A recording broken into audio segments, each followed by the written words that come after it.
खबर आगरा से है। दो पक्षों में मारपीट का वीडियो वायरल हो गया है। महिला की पिटाई का वीडियो सीसीटीवी में कैद हुआ। ये मामला है शाहगंज थाना इलाके के खेरिया मोड़ का। वो सीसीटीवी फुटेज इस वक्त आप देख रहे हैं। ये देखिए, दो पक्षों में मारपीट का वीडियो वायरल।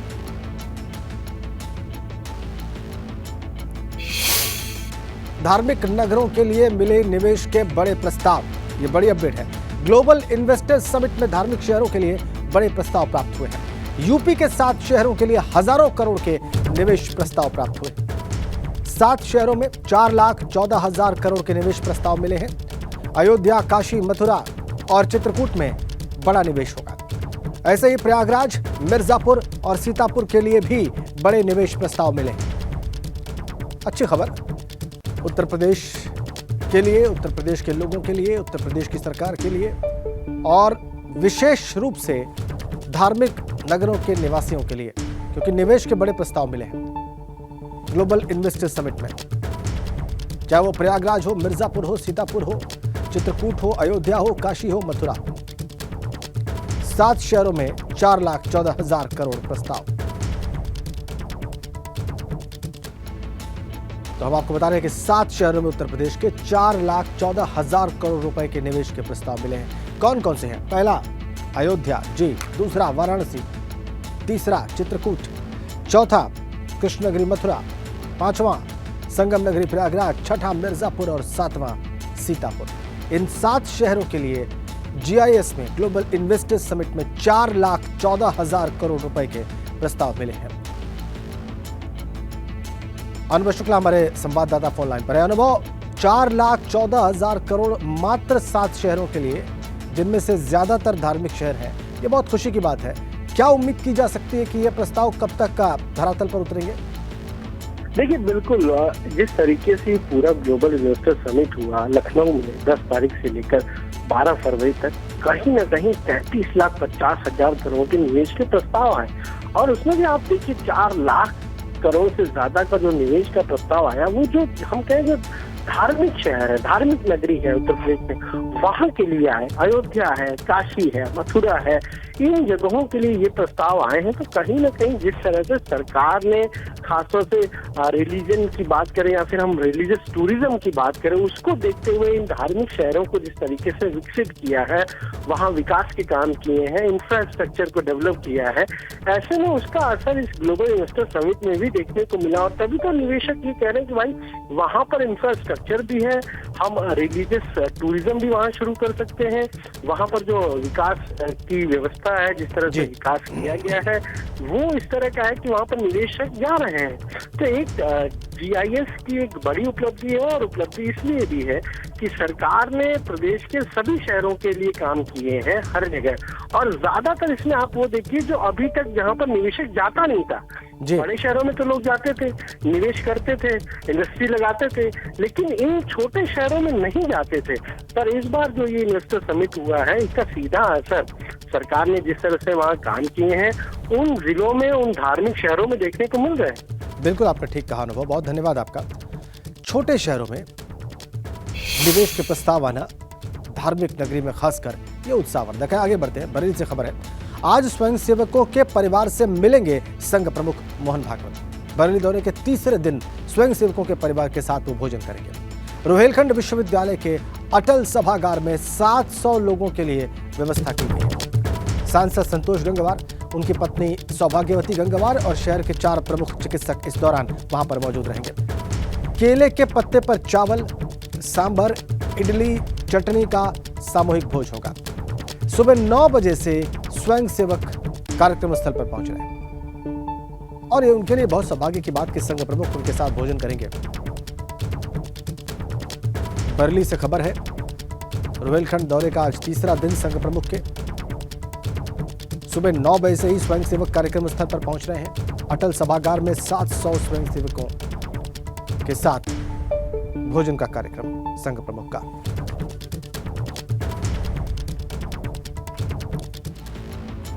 तो संघ प्रमुख डॉक्टर मोहन भागवत 5 दिनों के बरेली दौरे पर हैं। 16 फरवरी को बरेली पहुंचे और ब्रज प्रांत के स्वयं सेवकों से उन्होंने संवाद किया। शुरू के 2 दिन ब्रज प्रांत के 12 जिलों के कार्यकर्ताओं से वो मिले और गांव-गांव तक संघ की शाखाओं को बढ़ाने का उन्होंने लक्ष्य रखा। उन्होंने सेवा के माध्यम से समाज के वंचित वर्ग के लिए शिक्षा, स्वास्थ्य और स्वावलंबन के क्षेत्र में ज्यादा से ज्यादा सहयोग करने के लिए स्वयंसेवकों से आह्वान किया। आरएसएस प्रमुख डॉक्टर मोहन भागवत बरेली पहुंचे हुए हैं, 5 दिन के प्रवास पे हैं और इस वक्त हम उसी जगह पे मौजूद है जहां पर कार्यक्रम चल रहा है। अंदर लगातार मीटिंगों का दौर जारी है। सुबह 10 बजे से मीटिंग होती है। यहाँ लोग हैं आरएसएस के, उनसे बात करने की हमने कोशिश की। उनका कहना है कि उनको ये आदेश दिया गया है कि वो किसी भी तरीके की जानकारी शेयर ना करें। तो फिलहाल तमाम गोपनीय चीज़ें हैं, गोपनीय बातें यहाँ पर चल रही हैं। ये भी हो सकता है कि 2024 में होने वाले लोकसभा चुनाव की बात भी अंदर की जा रही हो। किस तरीके की बात है, क्योंकि 2025 में जो शताब्दी वर्ष मनाया जाएगा वो हो गया। इसके अलावा 9 राज्यों में चुनाव होने हैं, उसको लेकर भी तमाम तरीके की बातें चल रही हैं। हिंदू राष्ट्र की बात चल रही है, जनसंख्या नियंत्रण की बात चल रही है। हाल ही में एबीपी के प्रोग्राम में मुख्यमंत्री योगी आदित्यनाथ ने हिंदू राष्ट्र की भी बात की थी, अखंड भारत की बात की थी। तो ऐसी तमाम चीज़ें हैं जिन पर आरएसएस समय समय पर अब मुद्दे उठाता रहा है और ऐसे में कहीं ना कहीं इन सब चीज़ों पर भी सिलसिलेवार बातचीत चल रही होगी। कैमरामैन पंकज शर्मा के साथ अनूप कुमार मिश्रा, एबीपी गंगा, बरेली। तो आइए आपको बताते हैं कि ब्रज क्षेत्र की बैठक में क्या बात हुई है। संघ प्रमुख मोहन भागवत ने ब्रज प्रांत के 12 जिलों के स्वयंसेवकों से बात की है। गांव-गांव तक संघ की शाखाओं को बढ़ाने के लक्ष्य के साथ उन्होंने ये चर्चा की है। रोजगार भारती के कार्यों पर उनकी विशेष चर्चा हुई है। 2025 में होने वाले शताब्दी वर्ष पर उनकी स्वयंसेवकों के साथ चर्चा हुई है। 9 राज्यों में विधानसभा चुनाव पर भी चर्चा हुई है। ये भी सूत्रों के हवाले से बड़ी जानकारी। 2024 लोकसभा चुनाव को लेकर भी उनकी चर्चा स्वयंसेवकों के साथ हुई है। इसके अलावा जनसंख्या नियंत्रण जैसे मुद्दों पर भी उन्होंने इन स्वयंसेवकों के साथ मंथन किया है। हिंदू राष्ट्र, अखंड भारत के मुद्दे पर भी उनकी चर्चा संभव है। तो 5 दिनों का दौरा रोहिलखंड का, बरेली का, संघ प्रमुख का। प्रांत में इस बार पूजनीय सरस संघ चालक जी का कार्यक्रम है और ये कार्यक्रम पूर्व निर्धारित है, जो अपने कार्य पद्धति का हिस्सा है उसके आधार पर है। इसलिए प्रतिवर्ष आना ही है तो आकर के अपने कार्य का गत वर्ष में हम क्या तय किए थे, कहाँ तक पहुँचे और आगे हमको कहाँ जाना है। शताब्दी संघ का शताब्दी वर्ष आने वाला है, तो शताब्दी वर्ष में गांव-गांव तक संघ का विचार अर्थात हिंदुत्व का विचार पहुंचे। तो सर्वे भवन्तु सुखिनः सर्वे सन्तु निरामया की कल्पना लेकर आगे बढ़े हैं। तो उस योजना को कैसे हम आगे प्लानिंग किए हैं और उसमें क्या जुड़ सकता है। तो संघ कार्य का 100 वर्ष पूरे हो रहे हैं। इस दृष्टि से अभी तक हम कहाँ पहुँचे और अभी हमको कहाँ तक जाना है, ये विषय है। समाज के अंदर समसामयिक विषय है। पर्यावरण ये केवल संघ का विषय नहीं है, संपूर्ण दुनिया का विषय है। जल ये संघ का विषय नहीं है, संपूर्ण दुनिया का विषय है। राम राज्य की कल्पना लेकर महात्मा गांधी चले तो संघ ने भी ग्राम विकास करके गांव की आवश्यकताएं गांव में पूरी हों, उस विषय को लेकर। गाय इस देश की संस्कृति का और आर्थिक समृद्धि का आधार है, तो उस गौ संवर्धन को लेकर ऐसे सब विषयों पर समाज की अधिकाधिक सहभागिता कैसे बढ़ सकती है, स्वयं सेवक उसमें कैसे आगे बढ़कर और समाज को लीड करने के लिए प्रेरित कर सकता है, ये सारे विषय इस प्रवास के अंदर है। संघ को हम कहते हैं कि संघ का काम ये परिवार का काम है, तो इसमें सभी की सहभागिता होनी चाहिए। इसलिए अब की बार इस प्रांत में कार्यक्रम की रचना करते समय ये विषय विचार हुआ कि कार्यकर्ताओं के परिवार के साथ, क्योंकि जब हम संपूर्ण समाज को जोड़ने की बात कर रहे हैं तो एक अकेला कार्यकर्ता ही क्यों, परिवार के सभी सदस्य उसके काम में सहभागी बने। अभी एक व्यक्ति करता है, परिवार के 4 लोग जब उसी काम को, उसी विचार को लेकर आगे बढ़ेंगे तो काम की गति बढ़ेगी। तो इसलिए सीधे सीधे संघ के जो दायित्व वाले कार्यकर्ता हैं उनके परिवारों के साथ परिचय होगा, समसामयिक विषयों की जानकारी होगी। इस स्थान पर कल परिवार मिलन का कार्यक्रम है 10 बजे से। वो केवल शुद्ध रूप से परिवार का कार्यक्रम है, वो पब्लिक कार्यक्रम नहीं है, उसमें कोई अदर लोग भी नहीं बुलाए, वीवीआईपी मूवमेंट भी नहीं है उसमें। तो इसलिए चूंकि परिवार का काम है, परिवार के लोगों के लिए है, तो इसलिए वो परिवार मिलन क्योंकि परिवार के लोग आ रहे हैं तो उनके लिए अच्छी व्यवस्था कैसे हो सकती है, इस विषय को लेकर तैयारी आप देखें। आगे बढ़ते हैं। आगरा किले के दीवाने आम में आज शिवाजी की शौर्य गाथा गूंजेगी। सीएम योगी और महाराष्ट्र के मुख्यमंत्री एकनाथ शिंदे इस कार्यक्रम में शामिल होंगे। छत्रपति शिवाजी की आज 393वीं जयंती है और इसको लेकर आज सांस्कृतिक कार्यक्रमों का आयोजन किया जा रहा है। आगरा किले के बाहर शिवाजी की मूर्ति को सजाया और संवारा गया है। हमारे संवाददाता नितिन उपाध्याय की रिपोर्ट देखिए।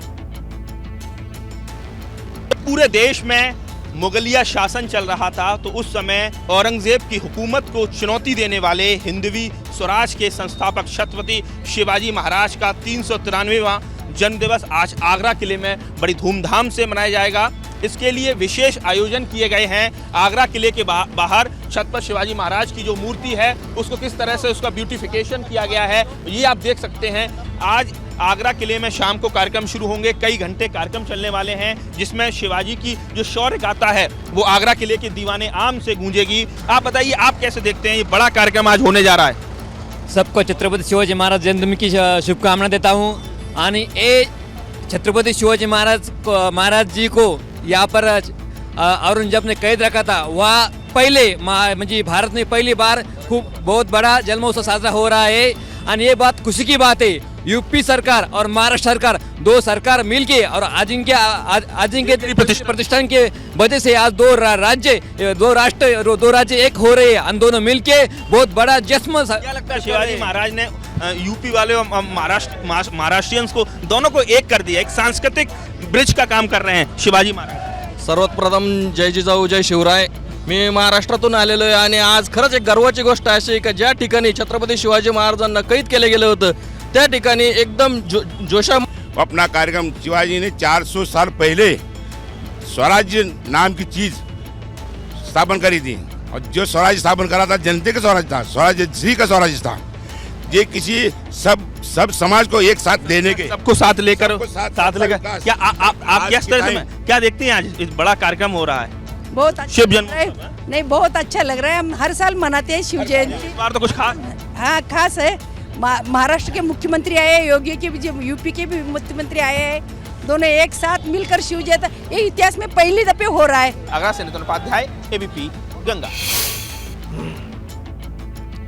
आइए आपको विस्तार से बताते हैं कि आगरा के किले में आज क्या होगा। शिवाजी महाराज की 393वीं जयंती पर आज कार्यक्रम है। वहां पर इस कार्यक्रम में सीएम योगी खुद शामिल होंगे। महाराष्ट्र के सीएम एकनाथ शिंदे भी इस कार्यक्रम में शामिल होंगे। महाराष्ट्र सरकार के कई मंत्री इस कार्यक्रम में शामिल होंगे। दीपोत्सव से सांस्कृतिक कार्यक्रम का आगाज होगा। आगरा किले के दीवाने आम में यह सांस्कृतिक कार्यक्रम आयोजित किया जा रहा है और छत्रपति शिवाजी महाराज के शौर्य की कहानी इसमें दिखाई जाएगी। औरंगजेब के सामने शिवाजी के स्वाभिमान की कहानी का प्रदर्शन किया जाएगा इस कार्यक्रम के तहत। तो ये है विशेष आज आगरा के किले में छत्रपति शिवाजी की जयंती के दिन। दो राज्यों के मुख्यमंत्री यानी कि यूपी के मुख्यमंत्री योगी आदित्यनाथ और महाराष्ट्र के मुख्यमंत्री एकनाथ शिंदे एक साथ इस कार्यक्रम में शामिल होंगे।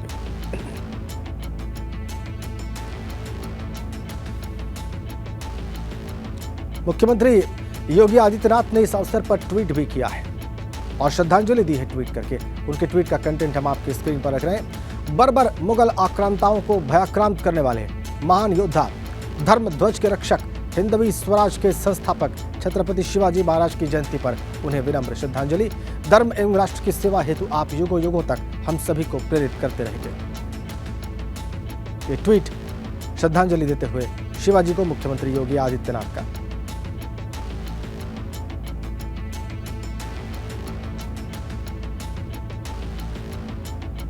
और एक बड़ी अपडेट इसी बीच में चित्रकूट से मिल रही है। आज अब्बास की पत्नी से फिर से पूछताछ होगी। निखत की पुलिस रिमांड का आज तीसरा दिन है। निखत और उसके ड्राइवर ने अब तक कोई भी खुलासा नहीं किया है। दोनों बार बार अपने बयान बदलते रहे हैं। अब निखत के फोन से खुलासा करेगी पुलिस की टीम। ये सूत्रों के हवाले से खबर। आज तीसरा दिन रिमांड का, फिर से पूछताछ होगी निखत से। और निखत और उसके ड्राइवर ने अब तक कोई खुलासा पुलिस के सामने उस पूछताछ में नहीं किया है। बार बार बयान बदलने की खबर आ रही है इन दोनों के द्वारा। तो आज फिर से अब्बास अंसारी की पत्नी निखत अंसारी से पूछताछ करेगी पुलिस चित्रकूट में। ये होगा जहां पर रिमांड में है इस वक्त निकत अंसारी, अब्बास अंसारी की पत्नी।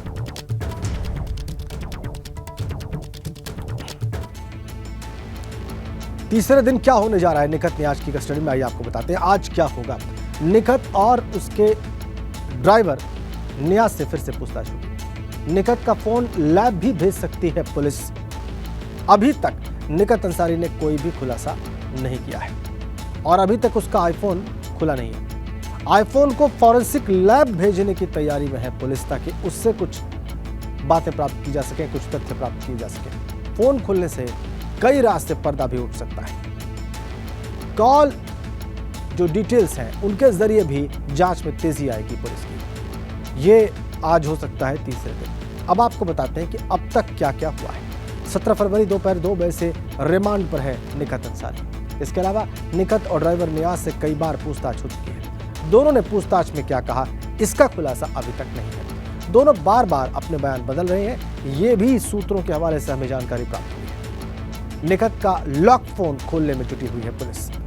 अभी तक पुलिस निकत का फोन अनलॉक नहीं कर पाई है। निकत के कमरे के पास लगे सीसीटीवी की भी जांच चल रही है। उसकी हार्ड डिस्क, सीसीटीवी की हार्ड डिस्क को पुलिस ने अपने कब्जे में ले लिया है और तीसरे दिन में निकत और नियाज से पूछताछ की जाएगी। ईडी भी निकत से पूछताछ कर सकती है। ये अब तक का घटनाक्रम निकत अंसारी से पूछताछ का हमने आपको बताया है। आज तीसरे दिन फिर से पूछताछ जारी रहेगी।